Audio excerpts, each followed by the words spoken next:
Donc la communauté internationale a vu l'importance donc de traiter ce sujet pour cette année. À cet effet, nous avons invité un certain nombre d'intervenants.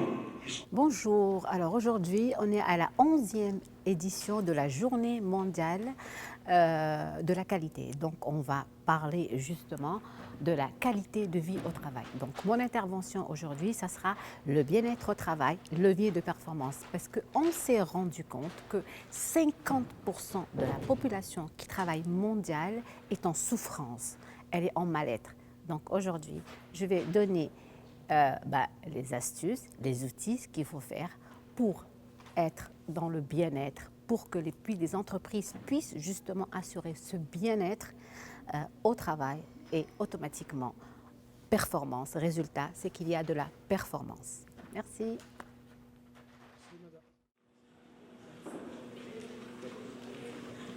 Bien, donc on passe à l'intervention de Madame Assoul. Donc Madame Siham Assoul, épouse Benani. Donc c'est un ingénieur d'État en hydrogéologie, c'est un maître praticien PNL. Elle est formatrice en soft skills. Elle est consultante RH en entreprise et bien-être au travail, recruitment and training consultant et conférencière internationale. Elle va parler du bien-être au travail, un levier de performance. Dans bon sens. Ben. Ça va mieux. Bonjour tout le monde. Alors, bonjour tout le monde. صباح النور، صباح الورد، صباح الياسمين، صباح السعادة. صباح la concrétisation de tout ce que vous voulez. Voilà, صباح الدقلة والحليب. صباح le bien-être au travail. نحكيو عليه اليوم. Et le sourire, et justement. Et Monsieur Zinidi, bon, il a déjà parlé du sourire, donc c'est bon. Bon, je vais y revenir un petit peu, parce que c'est très important. Mais on va parler justement, concrètement, du bien-être au travail. Ça veut dire quoi? Ça veut dire que moi, j'ai fait quelques chantiers, j'ai ouvert quelques chantiers dans certaines entreprises, là où j'ai fait du consulting. Donc ça fait déjà quelques années. Quand je dis quelques années, ça fait déjà, j'ai commencé ce chantier-là à partir de 2013. Donc voilà, j'avais cette notion de bien-être au travail, d'être heureux, de travailler, de bien travailler librement, sans contrainte, être créative, voilà. Le matin, quand je me réveille, le lundi matin, je suis contente. Le dimanche, parce que des fois, vous savez que le dimanche, à partir de 5h de l'après-midi, quand on pense au lendemain pour aller au travail, on est déjà une petite boule ici. Demain, je vais partir au travail, je ne sens pas lundi matin. Stress. Vous ressentez ça ou pas? Moi, je l'ai ressenti à certains moments de ma vie. Quand j'étais en entreprise, à certains moments, à une certaine période de ma vie, je l'ai ressenti franchement. Voilà, d'avoir la pollution dans mon travail le matin, le dimanche, je dis, pourtant le dimanche, je me suis reposée. J'ai rien fait d'exceptionnel. D'accord? Mais c'est pas pour autant que je me sentais hyper fatiguée, rien qu'en pensant que le lendemain, j'allais partir au travail. C'est chiant. Et donc, quand j'ai commencé à ouvrir ce chantier-là dans les entreprises, et notamment dans un secteur bien déterminé qui est l'industrie, d'accord? Donc c'est des entreprises, c'est de l'industrie costaud, on va dire. Là, on me regardait, on me disait, mais bien-être au travail, heureuse au travail, épanouie dans son travail. Mais les zinzins, cette femme-là, elle fabule, on ne peut pas bien travailler et être bien et être performant et performante. Non. Parce que si on veut de la performance, qu'est-ce qu'il faut? Il faut de la pression pour être performant. Et si aujourd'hui les résultats ne sont pas là, alors qu'est-ce que je vais mettre? D'après vous, qu'est-ce que je vais mettre? De la pression. Alors que c'est totalement faux.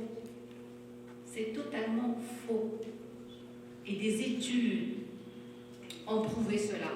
Des études, des constatations ont prouvé que, au contraire, ça a engendré le mal-être, ça a engendré la colère, ça a engendré la dépression, ça a engendré les absences.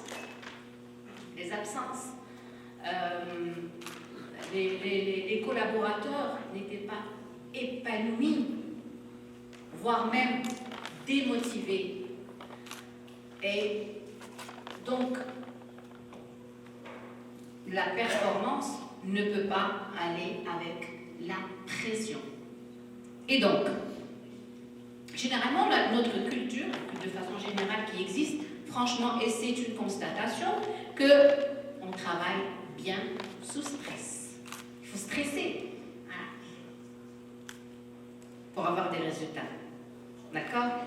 Il faut à certains moments challenger, ok, mais avec le challenge là, il y a énormément de stress, mais moi je dirais pas de stress, parce que des fois le stress il est bon, parce que le stress à certains moments il est là pour nous protéger, hein, d'un danger, d'accord?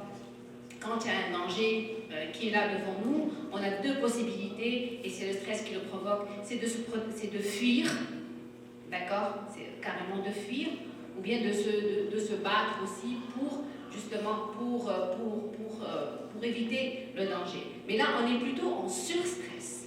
Quand on est dans un surstress, on n'est plus performant. Et ça, c'est des études qui l'ont montré. Qui ont montré que, justement, ça a engendré le burn-out. Et vous connaissez le burn-out. Et la détresse, l'anxiété, le mal-être, les maladies, ça provoque des maladies. Des maladies, car là, il y a des gens qui sont malades. D'accord? Le mal de dos. Suzy en a parlé tout à l'heure. Le mal de dos. On a des crampes à l'estomac. D'accord? On a des maux de tête. On a plein, ça engendre énormément de problèmes de santé. Mais je voudrais vous poser une question, s'il vous plaît, c'est que vous dire, si vous observez un petit peu, si vous regardez un petit peu, vous regardez vous, est-ce que vous êtes bien? Est-ce que vous êtes heureux dans votre travail? Est-ce que vos collègues, vos équipes, vos managers, vos employés sont bien dans leur entreprise? Est-ce qu'ils sont heureux? Est-ce que vos maris, quand ils rentrent à la maison, vous voyez qu'ils sont heureux? Est-ce que vos épouses, est-ce que votre sœur, votre frère, vos amis, quand ils vous parlent de leur travail, est-ce qu'ils sont heureux? Est-ce que vous avez pu faire cette constatation en prenant un peu de recul pour observer? Est-ce que vous l'avez fait une fois ou pas? Je vous pose la question. Est-ce que quand vous rentrez chez vous épuisé, hyper stressé, et que votre enfant vient vous dire, il est là, il est tout content de vous voir, mais que vous n'avez plus d'énergie pour lui, parce que vous avez donné toute votre énergie, et vous avez mis toute votre énergie au travail, et vous avez oublié qu'il y avait des personnes ces personnes-là qui sont très importantes dans votre vie et qui ont besoin de votre énergie. Ils ont besoin de votre présence. Pas votre présence physique seulement, parce que physiquement on peut être là, mais mentalement et énergétiquement, on ne peut pas être là avec notre enfant. Vous allez me dire, mais c'est ça la performance. C'est ça. Mais ça, c'est mon travail. On ne peut pas faire autrement. Voilà. On peut avoir des résultats. C'est ça. On ne peut avoir des résultats que... Et on me l'a dit. On m'a dit, on ne peut pas avoir d'autres. On ne peut pas faire autrement. C'est pas possible de faire autrement. On n'obtiendra jamais de résultats. C'est la crise, le Covid, voilà, la crise économique, le Covid, les problèmes qui sont aujourd'hui, qu'on voit aujourd'hui dehors, tout ça qui fait qu'on ne peut pas être bien, on ne peut pas être heureux, on est toujours sous stress. Mais moi je vous dis, est-ce que c'est pas l'homme qui est en crise maintenant? Dites-moi, c'est pas l'homme qui est en crise maintenant?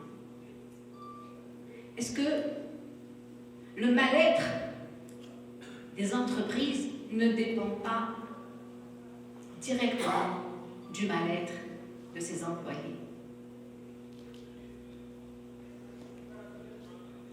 Qu'est-ce que vous en dites? Parce que vous êtes, comme je dirais moi, pas des collaborateurs, mais des coopérateurs dans vos entreprises. Vous êtes le maillon fort de vos entreprises. Mais il y a réellement et concrètement, moi j'ai vu beaucoup de déni par rapport à cette souffrance. Il y a énormément de déni par rapport à cette souffrance. Les gens ne s'autorisent même pas à avouer qu'il y a une souffrance derrière ce mal-être. Vous les voyez, il y a une constatation, ils ne sont pas bien, ils sont stressés. Ils sont stressés au travail, ils sont stressés quand ils sortent, quand ils sont à la maison. Ils ont des insomnies, ils n'arrivent pas à dormir, ils ne peuvent pas se concentrer sur leur travail. Ils n'arrivent pas à être créatifs. Ils n'arrivent même pas à se projeter. Et ils ne veulent plus se projeter dans l'avenir. Et là, ce qui se passe, c'est qu'on est dans le déni. On est le déni de ces souffrances. Mais ces souffrances-là, elles existent réellement. Même si on est dans les dénis, elles existent, elles sont là, on les subit. Mais malheureusement, les managers ne les voient pas. Et comme on ne les voit pas, donc qu'est-ce qui se passe automatiquement? On ne les voit pas, donc on ne les prend pas en considération. Et puisqu'on ne les prend pas en considération, on est dans une boucle. Et on n'en sort pas. Et on est toujours dans le mal-être, jusqu'à ce qu'on arrive dans la dépression, ou on fait un burn-out.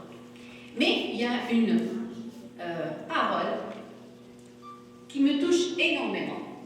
Vraiment, la parole, c'est de Joseph Leselski, qui est le fondateur du mouvement des droits de l'homme, et qui dit: le plus pauvre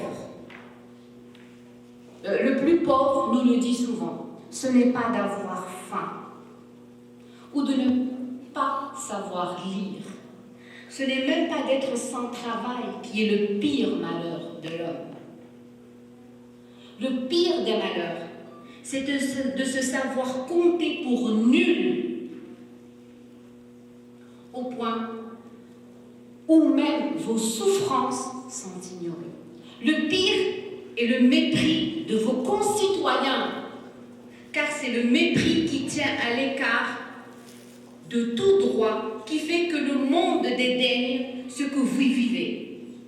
Il vous empêche d'être reconnu digne et capable de responsabilité. Le plus grand malheur de la pauvreté extrême est d'être quand même mort vivant tout au long de son existence. Ça, vraiment, c'est une parole qui me touche énormément. Parce que quand les souffrances, elles sont formulées, elles sont dites, déjà, on arrive à s'extérioriser, déjà, on se fait entendre. Mais quand les souffrances ne sont pas extériorisées, quand elles sont là, quand on les ressent, mais on ferme les yeux. On ferme les yeux, on ne veut pas les voir. On ne veut pas les voir parce qu'on a peur de perdre notre job, parce qu'on a peur que notre manager puisse prendre ça à mal, parce que vous savez, la carte n'est pas le territoire. D'accord ? Et on se tait, et on se tait. Et plus on se tait, et plus on n'est pas bien. Et donc, est-ce qu'il y aurait des managers, des décideurs, des employés, des chefs de service, des RH, qui ne voudraient pas, et en pleine conscience, ne pas mettre en place le bien-être dans son entreprise? Oui, moi je vais vous dire oui. Parce qu'ils ont des croyances. Et ces croyances limitantes, vous savez que chacun a des croyances limitantes. المعتقدات اللي احنا في مخنا تربينا بها وكبرنا بها. Et on a vu faire et on a reproduit les mêmes schémas parce que c'est le seul schéma qu'on connaît. Donc c'est la même façon qu'on connaît. Moi, dans le temps, on a travaillé comme ça et ça a donné de très très très bons résultats. On était très performants quand on a managé nos équipes comme ça. On était super bons. Et on reproduit le même schéma. Mais est-ce qu'on est dans la même ère? Est-ce qu'on est on travaille avec la même génération? Non. Et puis, sans ça, il y a d'autres facteurs extérieurs aussi qui sont là. Il y a la concurrence, d'accord? Il y a le savoir-faire, le savoir-être, le savoir-être d'autres entreprises, d'autres managers. Et ça, c'est très important. Et donc, ces managers-là pensent que c'est comme ça qu'ils peuvent être performants. C'est comme ça qu'ils peuvent avoir des résultats. C'est comme ça qu'ils peuvent que leur entreprise, elle marche tout droit. Voilà, tout droit, voilà, ni à droite ni à gauche, tout droit, côté mal côté. Voilà. D'accord? Tout le monde est là, tout le monde suit les ordres. Voilà. Je donne des ordres, vous suivez, un feedback. Quoique le feedback positif est très bon, mais à savoir comment vous faites le feedback. Et donc, comme je disais, chacun va reproduire le schéma, une façon de faire qu'il a connue. Mais, à savoir que quand vous êtes comme ça maintenant, vous êtes contre-productif. Vous savez pourquoi vous êtes contre-productif? Parce que tout simplement,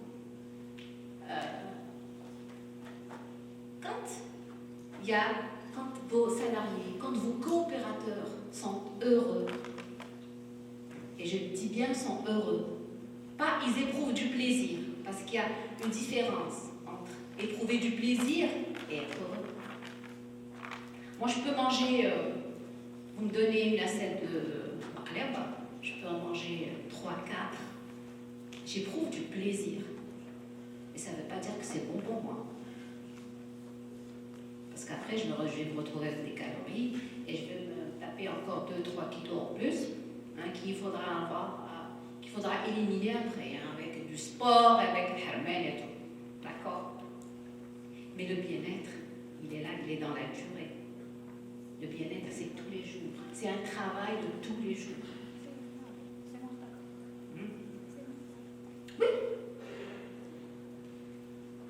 Alors, donc, vous êtes contre-productif. Parce que vous savez que quand on est bien au travail, c'est moins d'absence.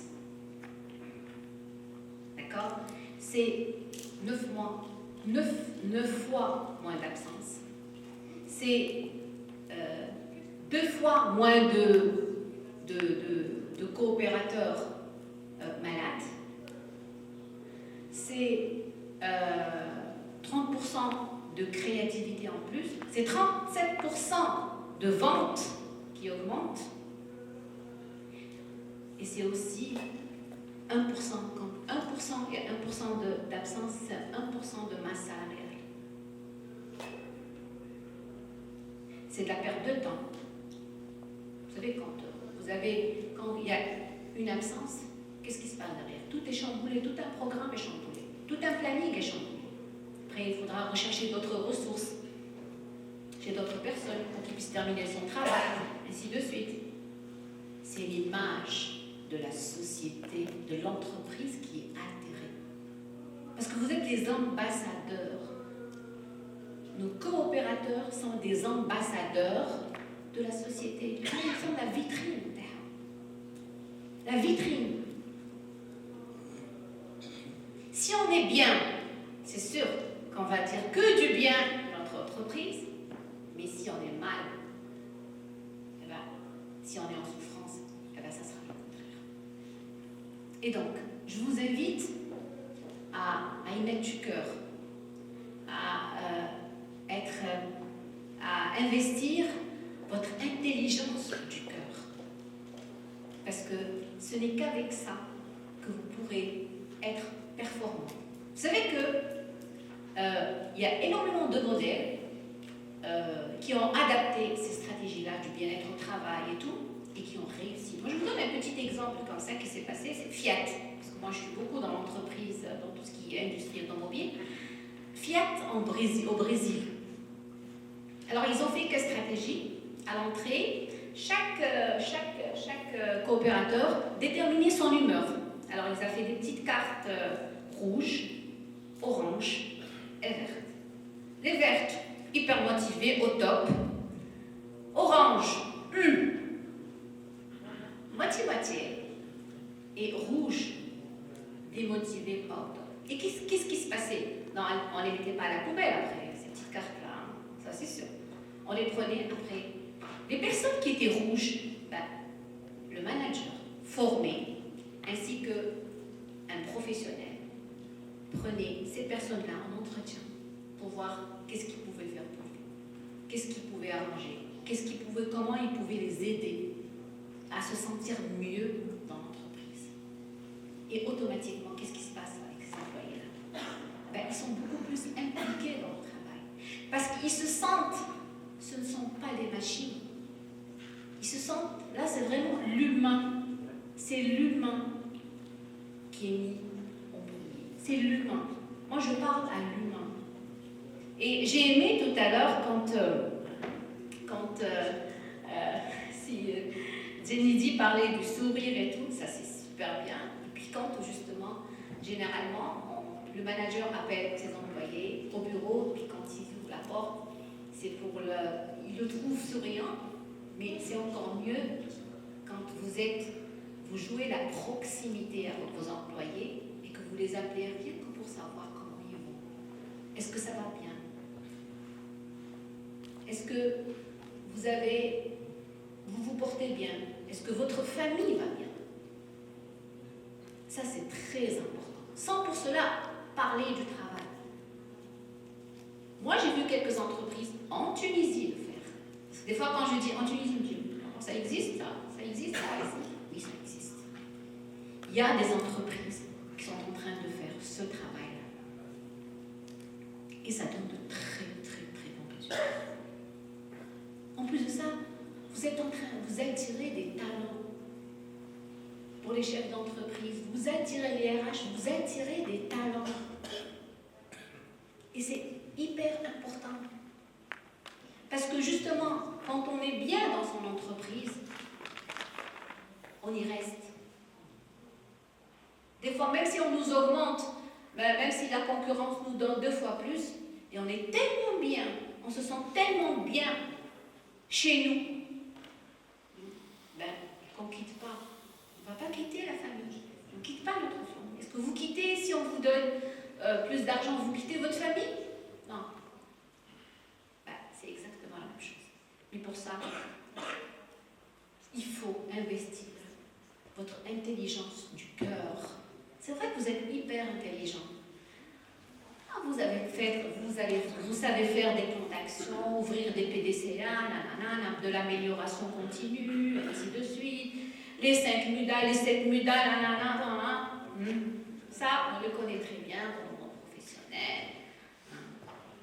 Mais votre intelligence du cœur, où est-ce qu'elle est? Vous, est-ce que vous avez de l'empathie? Est-ce que, si vous vous mettez à la place de votre collaborateur, coopérateur, vous m'excusez, je dis coopérateur parce que moi, je pense, pour moi, dans mon modèle du monde à moi, pour moi, il n'y a pas mieux que le mot coopérateur, parce qu'on coopère ensemble.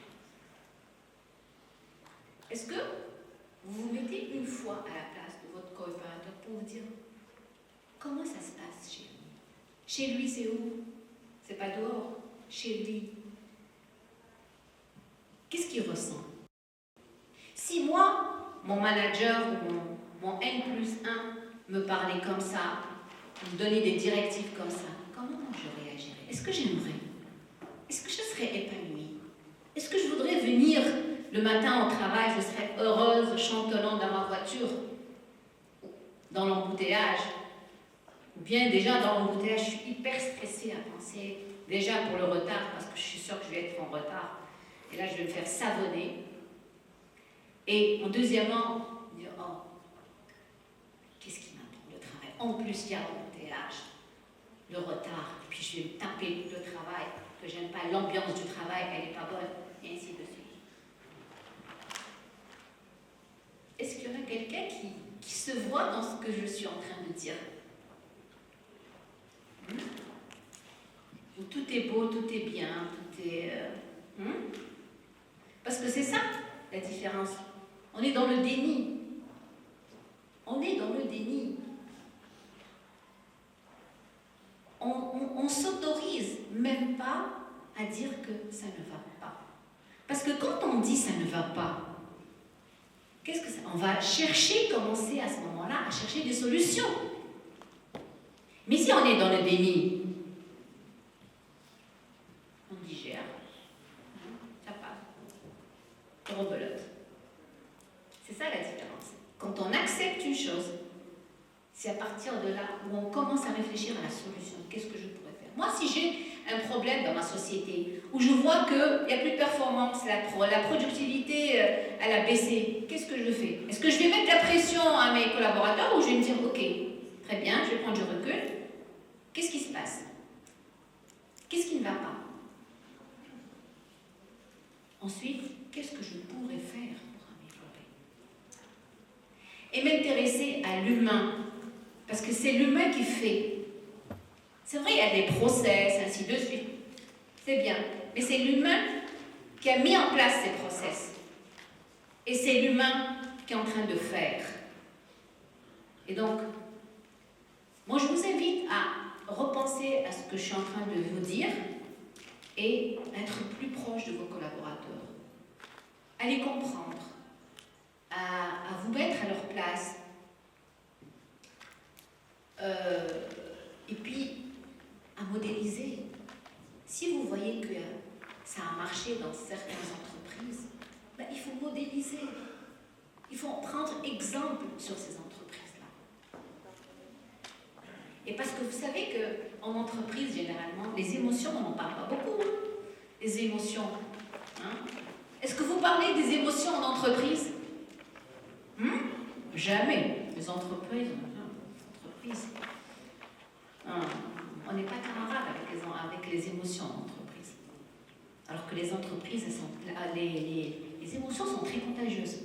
Quand vous avez la forme, vous êtes bien, vous savez, ça se transmet très vite. Alors vous êtes souriant, vous êtes bien, et puis ça se voit dans votre non-verbal et tout. Et puis si contagieux, on va contaminer nos amis, notre entourage et tout. Ben, l'entreprise n'est pas camarade. Pourquoi? Parce que, elle a peur de ses émotions. Elle a peur. Pour elle, elle voudrait que tout le monde soit bien, que tout le monde soit performant. Alors que, quand on a des émotions négatives, ça c'est plus difficile à gérer. Et on ne sait pas y faire. Donc, je vous invite, et je le redirai toujours, à se dire, est-ce qu'on est bien en entreprise? Est-ce que mes collaborateurs sont bien, mes coopérateurs sont bien? Est-ce qu'ils sont heureux? Comment ils se sentent? Et là, vous pouvez le faire par beaucoup de méthodes. Parce que moi, j'ai vu ma constatation et la constatation de mes collègues aussi, qui sont consultants comme moi, que quand on veut motiver nos coopérateurs, on leur fait une session de formation. Voilà. Ça, c'est pour vous motiver. Si je veux motiver mes collaborateurs, on va faire un team building. Voilà, un team building. Est-ce que c'est suffisant?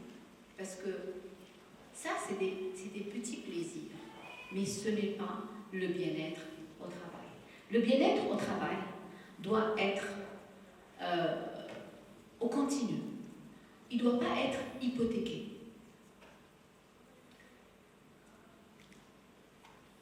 Alors, donc, des études et des enquêtes prouvent que quand les salariés sont heureux au travail, la productivité augmente de 30%. Les ventes augmentent de 37%. La créativité est multipliée par 3. Imaginez que vous ayez des coopérateurs dans la créativité et multiplié par 3. Mais c'est super ça. C'est extraordinaire ça. Alors, les entreprises qui se soucient du mieux-être de ses salariés ont 15% de croissance de leur chiffre d'affaires au bout de 9 ans, contrairement aux autres, qui est de 0,1%. Vous favorisez la propagation du bonheur, vous êtes heureux. Les émotions sont contagieuses, elles passent très vite d'une personne à une autre. Et vous savez très bien, déjà, quand vous êtes heureux, quand vous avez après, vous sentez que vous avez des ailes. Après, vous pouvez voler quand vous êtes heureux. Alors, les émotions positives déclenchent les neurotransmetteurs qui sécrètent la sérotonine, la dopamine, la noradrénaline, qui vont favoriser la créativité, augmenter la rapidité de compréhension, permettre de traiter les sujets plus facilement et de façon beaucoup plus explicite. Vous savez que quand on est heureux, vous connaissez ce que c'est la sérotonine, la dopamine, la noradrénaline, l'endorphine. Tout à fait. Et là, quand ils sont là dans notre corps, waouh! Vous savez, après, vous voyez des étoiles, vous pouvez tout faire, Et vous avez une énergie à battre des montagnes. C'est extraordinaire. Imaginez quand vous avez ça au travail. Vous êtes beaucoup plus performant. Et vous le faites avec plaisir en plus de ça. Cerise sur le gâteau. Et contrairement, quand on est dans le surstress et qu'on a cette cortisol qui est sécrétée en excès dans notre corps, qu'est-ce qui se passe? Notre immunité, elle est au plus bas. Et c'est pour ça qu'il y a des études. Une étude que j'ai lue que pendant le Covid, les personnes qui étaient stressées, ces personnes-là, elles avaient le corona, le Covid, elles l'attrapaient plus rapidement que d'autres. Je ne sais pas si c'est, j'ai lu une fois dans un article scientifique, après il faut vérifier les sources, mais j'ai lu ça. Donc l'immunité elle est au plus bas, et pendant 5 heures de la filée, vous pouvez pas, vous perdez votre faculté d'analyse et votre faculté de réflexion. Imaginez qu'à chaque fois, vous avez ça. Imaginez à chaque fois que vous êtes stressé, vous ne pouvez plus analyser, vous ne pouvez plus réfléchir. Et je vous laisse réfléchir sur le résultat. D'accord? Et bien sûr, ça va se répercuter chez vous, dans votre famille, avec vos enfants, avec votre maman, votre papa, votre femme. Hein? Après, il y a des disputes, et ainsi de suite. Et on ne sort pas de la boucle. Ça augmente notre confiance à pouvoir y arriver et à nous investir de plus en plus. On a moins d'absentéisme, moins de salariés malades. Donc notre monde maintenant, il est en mutation. Donc nous passons de l'ancien mode, l'ancien modèle, et à la nouvelle ère. Donc,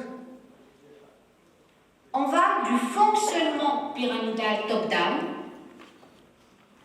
au fonctionnement en réseau avec une confiance réciproque. Un décideur et son board décident. Développement de l'intelligence collective, ça veut dire qu'on va travailler ensemble en coopération. On va mettre nos intelligences ensemble et on va coopérer. Espace de travail, un lieu de compétition, c'était un lieu de compétition, maintenant ça devient un espace de travail, un lieu d'apprentissage et de partage. Beaucoup de réunions d'information dans l'ancien modèle, dans le nouveau modèle, développement d'espace d'écoute mutuelle. Les hiérarchies donnent des objectifs et contrôles. Maintenant, on a le rôle de facilitateur. Les managers sont des accompagnateurs, sont des facilitateurs. Et je pense que... je n'ai pas terminé. Alors, moi, ce que je vous demande, si vous êtes manager, si vous êtes décideur, si vous êtes service, chef d'équipe, osez, s'il vous plaît, osez prendre le temps de définir la vision. Osez construire le changement avec les femmes et les hommes qui font l'entreprise. Ils font partie de l'entreprise, c'est une partie intégrante de l'entreprise. Utilisez les nouveaux outils qui accompagnent le changement, comme le coaching, l'accompagnement. Faites une cellule d'écoute. Moi, j'ai proposé à une entreprise carrément de mettre en place une cellule d'écoute avec un professionnel pour écouter les coopérateurs qui sont en mal. Ensuite, entrez en action. Et je vous demande une chose, de mettre un petit peu de souplesse dans votre comportement. En augmentant la dose dans votre écoute et à la fin, mettez beaucoup d'amour et d'écoute et de bienveillance dans votre entreprise avec vos collaborateurs et vos coopérateurs. Merci. Merci, on applaudit. Tout simplement, en tant que modérateur ici, coordinateur de cette journée, en résumé des deux interventions de M. Jniti Binderout et Mme Sihem Azou, je dirais qu'un bon leader ne conduit pas, il suffit qu'il montre le chemin. Un bon leader ne conduit pas, il suffit qu'il montre le chemin. Donc ne montrez pas comment je peux arriver à Kérouan. Bien, ne conduisez pas pour aller à Kérouan, non. Montrez-moi le chemin pour arriver à Kérouan.